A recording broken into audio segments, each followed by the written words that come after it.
Hey everybody, Kevin Eikenberry here with another COVID-19 Q&A, answering the questions we're getting about remote work and everything else going on in our world today. I'm blessed to have a team of folks that work with me, and we do work every day that is related to people working remotely and leading remotely and all that. So we're trying to answer questions and be of service here, and that's what we're going to do. I've got a couple of things tonight. We're trying to continue to bring a positive, proactive approach, help everyone stay healthy, but stay able to work successfully. So I want to open tonight, and I'm going to have to look away from the camera just a little bit to read part of an email that I got today from a client. I have approval to use it, and I want to thank that person for letting me use it. They'll be anonymous, of course. Because it's poignant and it's real and it's something that's not all that unusual, I don't think. So let me read this to you right now. In part, the email reads this. My company has no let up on due dates, is demanding on-time delivery without adjustment for the situation. I literally have workforce roadblocks that are impossible to solve due to this health situation because I work with healthcare workforce directly. Meanwhile, I'm taking on the role of caring for and managing 5 kids while I work, the one of whom is 2 and has no concept of mommy's working, all while trying to manage a 9 to 10 hour workday, full-time job that has no room for let up. My house is a disaster. My kids are losing their cool. My spouse and I are struggling to work in the same room, etc. I started out thinking, well, it's a challenge. I've got this. I'm quickly becoming overwhelmed by the impossibleness of all of this. I know it's the same story for so many other folks around the globe. Add a few more days and we'll see if we can learn to adapt or just lose our minds. The email goes on, but I wanted to share that because I realize how hard all of this is. Now, my team is dealing with the same kinds of things that everyone else is dealing with and that this client is dealing with, and yet we already mostly worked remotely. Not everybody, but mostly worked remotely. So we already had that part largely managed. We do have 2 members of the team who now got their little ones, their kids, or 3 of them actually, with their kids in the house. That wasn't the way it was before. But we already knew how to work remotely, and now we're dealing with all the other stuff just like you, but we've already had the remote part down. And we know that many of you don't have that down because you're just making that changed on top of all the other stuff that's going on. Now, the reason I share that with you is I want you to know that we realize, and I realize how tough this all is. Everyone's situation is different, but I share it with you for another reason. The person that shared with me didn't expect me to have the answers, I don't think, but she needed someone to tell. She needed someone to talk to. And you're feeling this way as a leader, perhaps. And if you're a member of the team, you're feeling it too. If you're a leader, you feel it and your team members feel it. And so as a leader, you need to let people talk about it. A lot of times leaders don't want to bring this kind of stuff up because, well, Kevin, that's the touchy-feely stuff, or I don't have an answer for them, so why would we even bring it up? And I'm saying to you, people don't want you to have an answer. I mean, they'd love it if you did. People aren't expecting an answer sometimes. What they're expecting is an ear. What they want is your attention and your ear and your acknowledgement. And that's enough in most cases. So I'm suggesting, as a leader of a remote team, what you need to be doing right now is checking in with your folks individually and collectively every day. Because you need to have the chance to find out how they're doing, and if they need to vent, let them. We don't want venting to go on until it becomes complaining, but people need an outlet, and as their leader, we can be that. Now, if you're with me and you're not a leader, you're saying, Kevin, I'm just a member of the team, you can do that for each other then too, because we're all in this together. And so before we even talk about what's going on with the remote work, we have to talk about what's going on in the world and how it's impacting all of us. Everybody has stories, and we all have to help each other work through it together. So I believe, well, excuse me, I'm going to take a drink. If you're from Michigan, you know what this is. If you're not, you might not know what this is. This is Werner's Ginger Ale. I love Werner's Ginger Ale. And I saw a post on Facebook the other day that said Werner's Ginger Ale is the Michigan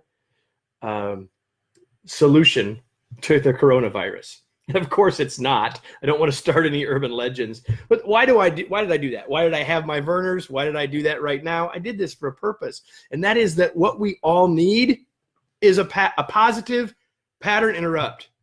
I'm telling you that serious stuff. We're talking about something important, and then I pop out the Werner's and talk about it being the cure for corona. Well, the reality is, of course, it's not. The point is, we all need this, not necessarily the Werner's. What we need is a positive. I lost my point. My thought. We need a positive pattern interrupt. That's what we need. And so, as a member, let's just talk about this as a leader for a second. If you're the leader of a team and they've got all of this stuff going on in their lives and they're trying to do work, we need to give them a positive pattern interrupt. Give them a chance to laugh. You need to do this with your team. You need to do this with your family. You need to do this for yourself. You need to break the pattern. You need to break the focus. You need to let go a little bit and figure that out. It could be any number of things for you. I can tell you what I'm doing with my team. Now, I told you that my team, we've got the remote thing down, and we teach the remote thing. We've got that down pretty well for the most part. At least we're not new at it. And because of the work that we do, we're really busy right now, trying to help people as many ways as we can. This Q&A just being one very small example of that. Another example of that is the website we put together, kevineikenberry.com/COVID-19, COVID-19. You go there with tons of resources we're adding to every day. The point is, we're super busy. But what I did this morning in our Slack channel, our instant messaging tool, I put a note that said this: hey, we're having a team meeting tomorrow morning. Your job before tomorrow morning is put the funniest thing you've seen on social media or the link to a funny story between now and tomorrow morning. We're going to have a vote, and I'm going to award a $25 Amazon gift card to the one that is the funniest, that made people laugh the most, that made people relax. And you could say, well, Kevin, you got work to do. You're busy. And I would say, as ever I've been, I'm busy. But I need to keep my team having a little fun, having a little levity, and letting go of all of the stuff that we're trying to deal with. Now, I'm not saying you got to do what I did, but I am saying you've got to come up with ways to break the pattern in a positive way to help. And that leads me to a more maybe specific question that I got the other day that I think that it's important for us to talk about, and that's about our kids. And in the email, part of the email that I read you heard that person had 5 kids at home and trying to work and all that, and there are many, many people, including 3 members of my team, with their kids at home when they're not used to having them home. And so I'm going to give you a couple of pieces of advice to help. I don't have all the answers, but I have a couple of thoughts. Number one, you need to take a break for yourself, 7 minutes every 60 to 75 minutes. You need to take a break, and you need to spend that break with your kids, because your kids need you. Listen, this world has changed for them too. And if they're really young, they're like, this is cool, I'm home. But if they're older, they're dealing with their own set of change issues. They need you too. You need to take a break. Your mind can only go solving anyway. Plus, when you take that break and though you go connect with them, you can love on them, you can give them a hug, you can maybe redirect them, you can suggest another activity for them or whatever. Of course, that depends a little bit on their age. But that pattern interrupt for you becomes a pattern interrupt for them, and it helps both of you.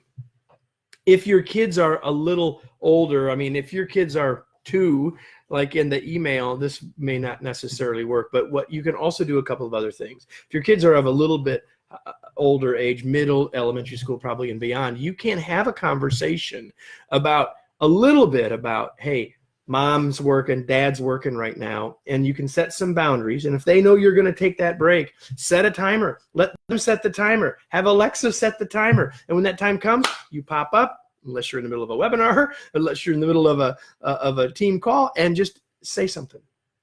Take a couple minutes away. Love on them. Help them. Do something with them. And then that will know that they can come to you in those times. Set some boundaries with them. Maybe you have a sign that you put up that says working, not working, or have some fun with it. Let them build you a sign or a purpose or a process. So there's a flag to say in, out. I'm reminded of the old Lucy in the Peanuts cartoon saying the doctor is in, the doctor is out. Some way to help people in the family know, so that we build some boundaries around it.